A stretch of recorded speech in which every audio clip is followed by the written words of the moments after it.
Just a very quick thought, because everything I say just takes us a bit further away from what is such a powerful story.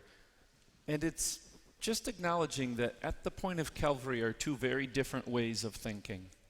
There's the way of the cross, which is to give of oneself. And there's the way that all of humanity is screaming at him as he's doing it, which is save yourself. Save yourself, give yourself. That's what this comes down to. And it's all of humanity screaming, save yourself, right? Not just the people gathered there that day. We believe as Catholics, right, that this action is an ongoing action. It transcends time. It's not just a space in history. It's happening right now. It's the universally salvific act. It's what we mystically participate when we celebrate this Eucharist. That which we're doing this whole Holy Week, this dying, rising thing, it happens for us each and every day. Each and every day, our lives should testify to the two things together. Sometimes our Protestant brothers and sisters ask, why do you still have the body on the cross? He resurrected. Yep. But you can't get to Easter Sunday except through Good Friday. And most of our lives, we know struggle and difficulty. And we know suffering.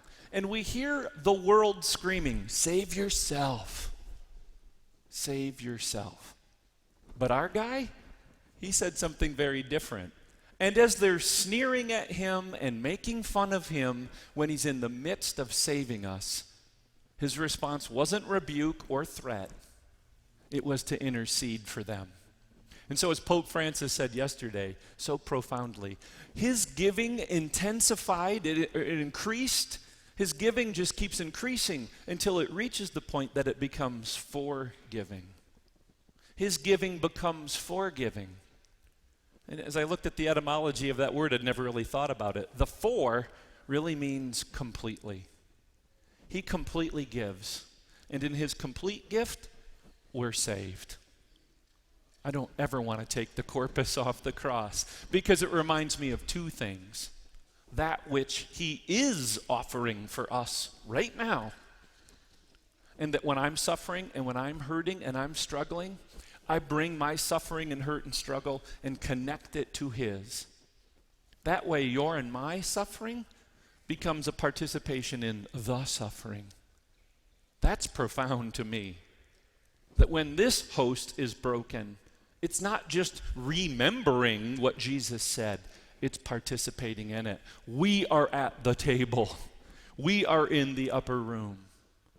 And our hurts and pains and our joys as well get blessed in that sacrifice. So that when we leave here today and every day, it's with him within us. What him?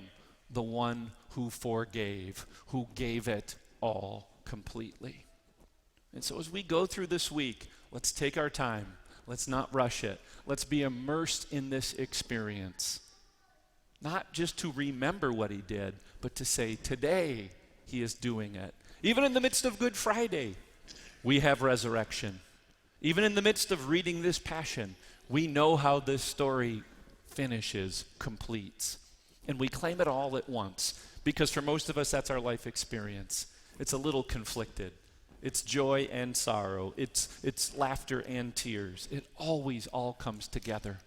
And what we find is with these arms open wide, that God pulls us all into his embrace. And as he says to the criminal, you'll be with me today in paradise. Let's name it and claim it and continue to live it. I love you. May God be praised.